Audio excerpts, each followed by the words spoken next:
Hi guys, John from P&P Campers. Just going to do your handover video on your independence. So we start under the bonnet.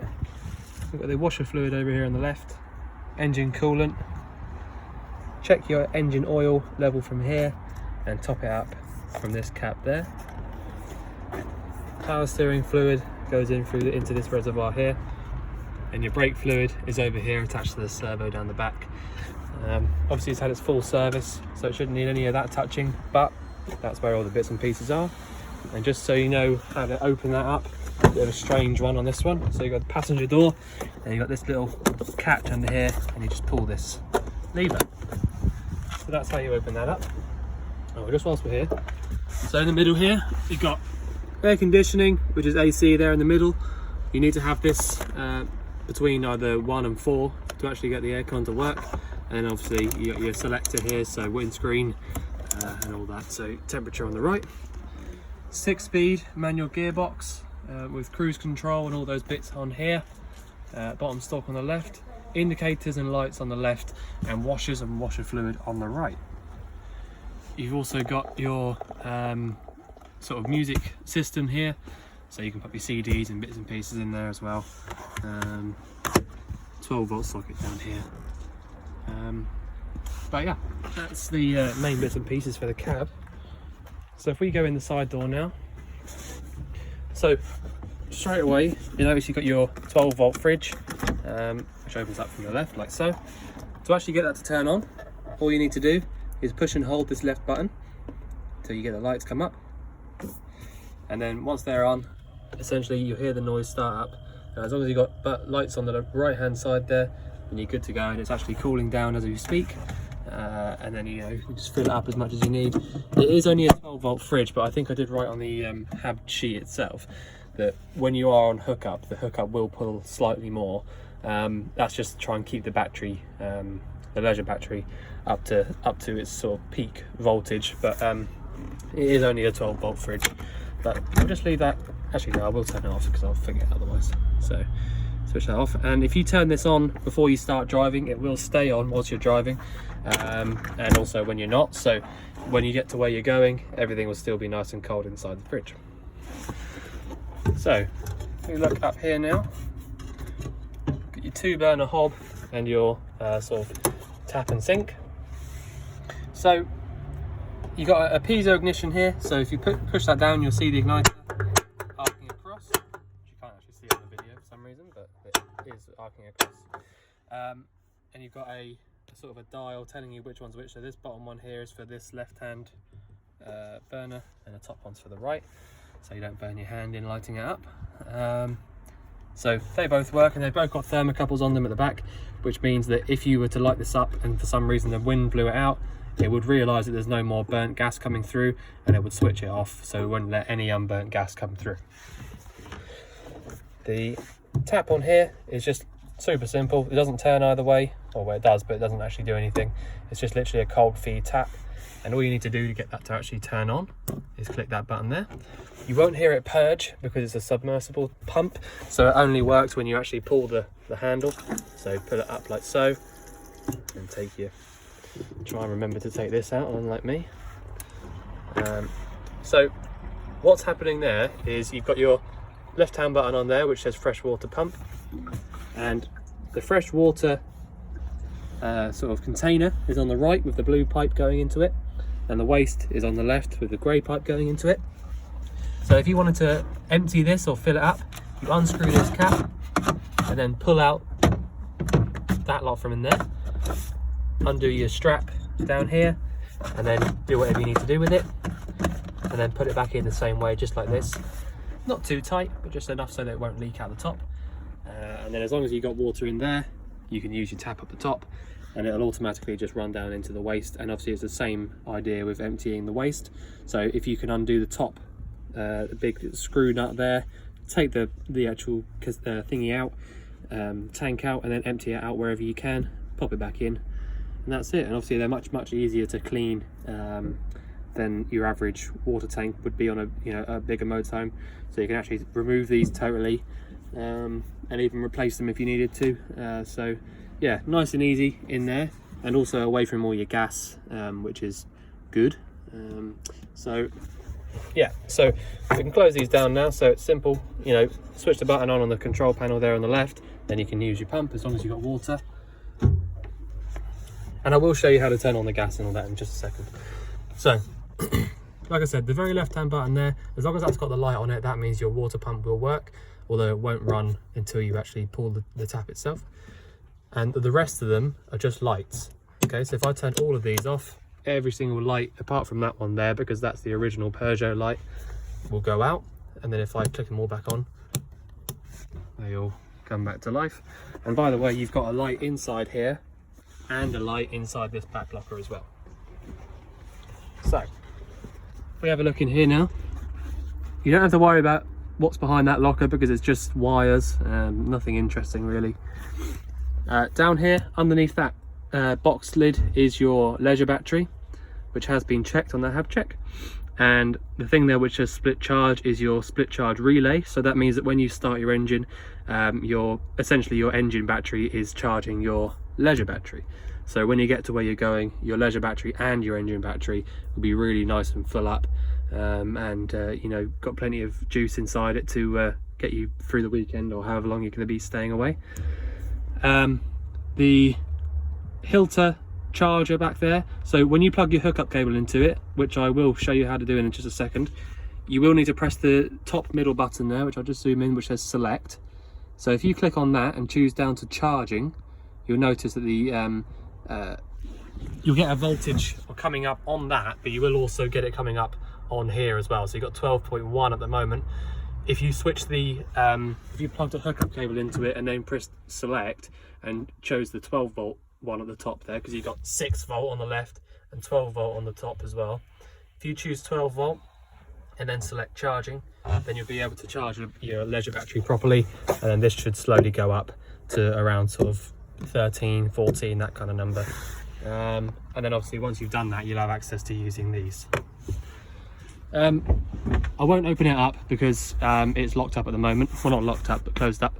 But behind the white box there is just a standard RCD, so like, you know, your trip switches at home. So if you found one day that your plug sockets weren't working, then you just need to open up the flap there and flick up your RCD, because it'll be aiming down. And then finally the switch underneath the charger there is literally just an on and off switch for the actual charger itself. So you can leave that on at all times because it's not doing anything until you plug your hookup cable into it anyway. So I'll leave all the lights on and all that, and I'll just show you how the bed makes out. So if you haven't used one of these before, they can be a little bit fiddly to get used to, but basically there's a button under here which says on and off, so you need to make sure that that's flicked up in the on position. And just for showing you's sake, I've got it out at the moment a little bit. So if I click A, hold down the A button, the bed is coming towards me and it would just lay out totally flat and do its own thing. Obviously I'm in the way at the moment, but that's what you do. So now if I want to put it away, hold B, and again it's going back on its own, doing its own thing. They can be a little bit jumpy, but you know, that's just the way they are. It's an electric bed. So when you get back to this point, lift up this little bit so you can see what's going on, and just sort of press it a few times just to get it back to exactly where you want it. And as soon as it gets to there, make sure that it starts to go down like it just did. Yeah, see where it went up? So if I press it again, make sure that goes all the way down and then push this down like that. Okay, and as long as you've got it pushed down and it's turned it off, so now nothing will happen because this has actually turned the button off. Okay, so when you want to open it back up again, lift this up, or hold the A button a little bit first to sort of release it. Lift this up, switch it on, and then you'll be able to open the bed up. But you do need to give it a little bit of a helping hand just to get it to come out, but that's essentially it. Pushing it down, turning it off like that. And I must admit it is a lot easier with 2 hands, but I've not really made it look too easy, but it is simple when you get the hang of it. But yeah, so as long as you've got it pushed down when you're trying to put it away, and it's pushed that little button down to the off position, then you're good and it won't do anything. It will stay totally locked up. And then when you want to pull it out, make sure you just lift it up a little bit to take it away from the button there, switch it on, and then use your buttons to pull the bed out. Easy peasy. Right. So if we go around the back now. So under here, you basically just got a little bit of storage. Not much to be fair, because you got the motor for the bed there, but there is still storage. Up here you got a carbon monoxide alarm, so that'll tell you the parts per million. So keep your eye on that. So this is where you put your hookup cable into. So you can actually have this hooked up and have the boot down at the same time, which is nice, which I think is through this little bit here, I believe. So that's where you put your hookup cable into. So once you've done that, if you want to go around to the charger, which is the Hilter bit there, and like I said, just go through and make sure that you're on the 12 volt section and it says charging, and then you'll see your voltage on your control panel going up, and you'll be able to use your sockets. The sockets will still work if you don't have the charger on, by the way. Just to make that clear. As soon as you pop the hookup cable into it, your sockets will work. And then the next locker underneath that is your gas LPG. So I'll just show you how I did that. So if you, again, a bit awkward with one hand, but it's basically a big sort of overlaps over this rubber section. So you push it all the way in first, and then once you've done that, you can turn them. So turn them both, take it out. Now you got quite a small gas bottle in here, but they do last a lot longer than you might think. So bottle's in there. You can release it by undoing it, by literally just pulling it like that, but otherwise, you know, keep it nice and tight and secure. You've got a new regulator on here, which isn't actually new in date, I don't think, but it is brand new because it's just one we've got out of the cupboard. So where is it? Okay, so July last year, July 20. So you still got a good sort of 9 years on that, so I wouldn't worry about that at all. And again, February 19 on your hose, so you've got till 2024 to replace that. Anyway, so to turn it on, I mean, it is backwards to how you would normally be, but to turn it on, it's round anti-clockwise. So you've got to think of it as looking at it the other way around, okay? But it's anti-clockwise to turn it on. Round to the sort of the right, I suppose, if we're looking into it like this. So if I can show you what I'm doing. This way is to turn it on. And if you remember to go all the way on when you are going to do this, so that when you come back to it to turn it off, it won't go any more to the right, so you know that definitely this way to turn it off. Okay, so basically screwing it back in to the regulator, and that's totally off. And so once you've turned this bottle on, which is new, by the way, it's full. Once you've done that, you'll be able to use your gas hob in there, and I'll just show you how to pop that away again. So you sort of lift it up onto the rubber and then push it in, awkward with one hand. Make sure it's all the way pushed in, all the way around on the rubber, so make a good seal, and then just turn them whichever way, and that's totally locked up. So that's that. I will just show you as well, just for, you know, whilst we're here. You've got this side door, but to be honest, there's not really much to show in there. You got your standalone, well, not standalone, sorry, table here, which slots into these, so you can have this to the outside here. So you can have this table made up outside and sit either side of it, or there is also another bit here, so you could have it on the inside here attached to the top here, or you can have it outside attached here. So that's totally up to you. And your engine battery itself sits underneath this flap. All right, so that's the actual engine battery there,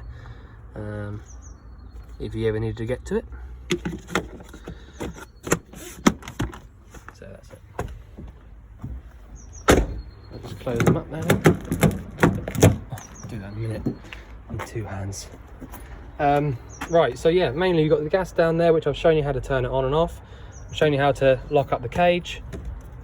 Hookup point goes in there, which does have a little lock on it as well, so make sure you give it a little tap when you're putting it in. Carbon monoxide. Your locker here with all the sort of your leisure battery and charging and bits and pieces like that. Voltage in your leisure battery, which will go up when you start the engine up. And you've got a couple of bits in here as well, USB, 12 volt, like a cigarette socket almost. All your lights, and then your pump. I'll switch them all off now. Pop those back in. And that's it. I think that's about all I can show you, if I'm honest. Yeah, so if you do get any more questions between now and picking up your van, obviously let us know and we'll answer anything you need. But we look forward to seeing you soon to pick up your van. Thanks very much.